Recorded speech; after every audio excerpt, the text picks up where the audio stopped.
Please ಬಿಟ್ಬಿಡಿ, ನಾನು ಮೀಡಿಯಾದವರ ಬಳಿ ಮಾತನಾಡಬೇಕು. ಹಾಸನದಲ್ಲಿ ಎಸ್ಐಟಿ ಅಧಿಕಾರಿಗಳ ಮುಂದೆ ಪ್ರಜ್ವಲ್ ಇಟ್ಟಂತಹ ಬೇಡಿಕೆ ಇದು.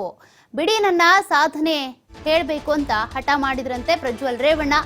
ಆರೋಪಿ ಪ್ರಜ್ವಲ್ ರೇವಣ್ಣ ಬಿಡಿ, ನನ್ನ ಸಾಧನೆ ನಾನು ಹೇಳಬೇಕು ಅಂತ ಹಠ ಮಾಡಿದ್ರಂತೆ. ಕ್ಯಾಮ್ರಾ ನೋಡಿದ ತಕ್ಷಣ ನಾನು ಕೂಡ ಮೀಡಿಯಾದವರ ಜೊತೆ ಮಾತನಾಡಬೇಕು ಅಂತ ಪ್ರಜ್ವಲ್ ಹೇಳ್ತಾ ಇದ್ದಂತೆ.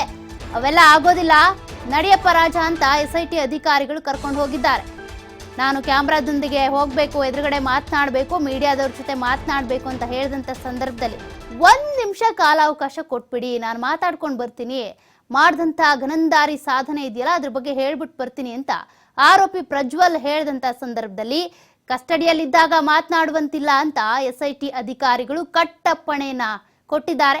ಹಾಸನಕ್ಕೆ ಸ್ಥಳ ಮಹಜೂರು ಮಾಡೋದಕ್ಕೆ ಅಂತ ಕರೆದೊಯ್ದಿರುವಂತ ಎಸ್ಐಟಿ ಅಧಿಕಾರಿಗಳೇನಿದ್ದಾರೆ, ಆ ಸಂದರ್ಭದಲ್ಲಿ ಕಚೇರಿ ಒಳಗಡೆ ಹೋಗ್ತಾ ಇರುವಂತ ಸಂದರ್ಭದಲ್ಲಿ ಕ್ಯಾಮೆರಾ ನೋಡಿದ್ದಾರೆ, ಮೀಡಿಯಾದವ್ರು ಬಂದಿದ್ದಾರೆ ಅಂತ, ಮೀಡಿಯಾದವ್ರ ಜೊತೆ ನಾನು ಒಂಚೂರು ಮಾತಾಡ್ತೀನಿ ಅಂತ ಪ್ರಜ್ವಲ್ ಹೇಳಿದ್ದಕ್ಕೆ ಅದೆಲ್ಲ ನಡೆಯೋದಿಲ್ಲ ರಾಜ, ನಡಿ ತನಿಖೆ ಫೇಸ್ ಮಾಡು, ಫಸ್ಟು ಎಸ್ಐಟಿಲಿ ಇರುವಂತದ್ದು ನೀನು, ಕಸ್ಟಡಿಯಲ್ಲಿ ಇರುವಂತ ಸಂದರ್ಭದಲ್ಲಿ ಮೀಡಿಯಾದವ್ರ ಜೊತೆ ಮಾತನಾಡೋ ಹಾಗಿಲ್ಲ ಅಂತ ಪ್ರಜ್ವಲ್ ರೇವಣ್ಣಗೆ ಪೊಲೀಸ್ ಅಧಿಕಾರಿಗಳು ಸೂಚನೆ ಕೊಟ್ಟಿದ್ದಾರೆ.